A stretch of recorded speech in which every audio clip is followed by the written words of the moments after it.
I'm Ainsley Haviland. I'm a student PTA at Jefferson College of Health Sciences, and I'm going to be discussing a case study today. The patient is a 65-year-old female. She was diagnosed with Parkinson's disease 5 years ago.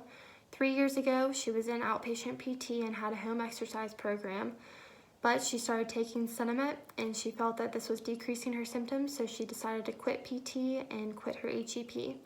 Recently, her symptoms have started to increase, so she's been referred back to PT. Taking the Cinemet, she reports bouts of dyskinesia about 45 minutes after taking it. The patient is also interested in deep brain stimulation.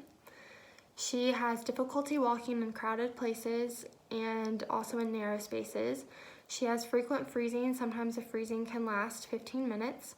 She has increased balance issues, especially associated with walking, and this results in falling. She has a high fall risk. She's had 6 falls in the past month. She has moderate to severe tremors, and she also has hesitation initiating movement. She has a forward head posture, a kyphotic spine, and the forward alignment gives her the tendency to fall forward. Generally, she has fair strength. She still has difficulty with sit-to-stands. She also requires assistance from her husband about 75% of the time for transfers. She has good static standing control, but she has poor dynamic control. She requires a handheld with her standing dynamic. She ambulates independently, but she has a shuffling gait pattern. She has a decreased step length, and she also freezes quite frequently with gait, as I said before. She's afraid to walk outside. She's afraid of falling. She doesn't go out in the community. She thinks it's too much. So she is also very depressed, and she fatigues very easily. So I really wanted to focus on her gait. I wanted her to be able to ambulate in the community. So that is what I focused on. I focused mainly with her balance issues and her difficulty walking due to the freezing gait. She came in, she did not have a cane, she did not have a walker, she came in with a wheelchair. So first for the treatment, I started off with some balance exercises.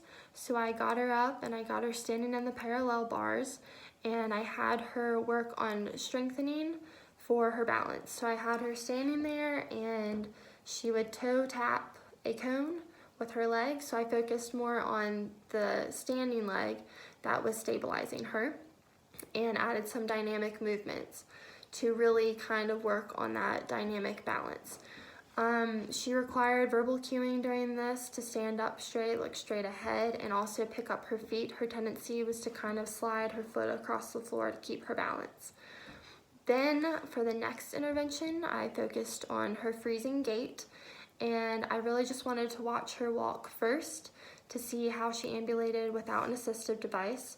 So I put her in the parallel bars and I let her hold on to the parallel bars. I was contact guard assist this whole time because I did not want her to fall. And I cued her on standing up straight and picking up her feet. I placed a mirror at the end of the parallel bars so that she could see herself walking. And I thought this really helped her to look at herself and keep that head up and keep her posture less kyphotic. I also had her at one point walk backwards to the chair, and I was holding on to her, and this was kind of to increase the range of motion in her hips because she's lacking some hip extension. So after I saw her walk by herself without an assistive device, I had her rest because she got tired. And then I had her up again and I gave her a quad cane, and I wanted to see her with a 3-point gait, so I showed her a 3-point gait and she was able to do it. She performed the correct movement that I wanted. She still had that shuffling gait pattern, so I had to cue her on picking up her feet and standing up tall. And she was able to perform the movement when I quizzed her later.